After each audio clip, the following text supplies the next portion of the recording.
the polar vortex. If you haven't been seeing it in the headlines already, you probably will be soon. Now, this is a massive area of low pressure well up above the North Pole, tens of kilometers above the surface. This vortex of very strong spinning wind. So if it's so far up above the surface, how does it affect our weather down here? Well, it can have a knock-on effect on the polar jet stream. See, when the polar vortex starts to get disrupted, which isn't uncommon, it usually happens about once a year, but not usually this early in the season, it can cause the polar jet stream down at the surface to become much wavier. And that means that the polar jet stream, which is usually trapping that cold Arctic air up in the north, around the North Pole, allows it to spill further and further south. And again, I said this doesn't usually happen this early in the season. This could be one of the first times on record that we see a polar vortex disruption, an event called a sudden stratospheric warming event, to happen in November. And this is what we're looking at over the next few days. You'll notice a lot of disruption. What usually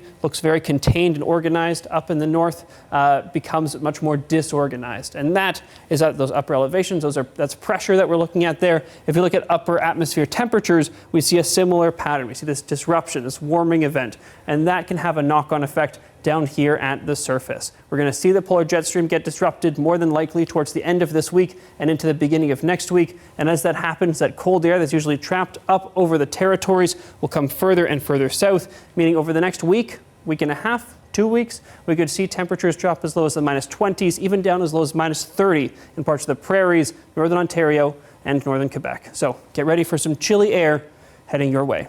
Darius, Mahdavi, CBC News, Vancouver.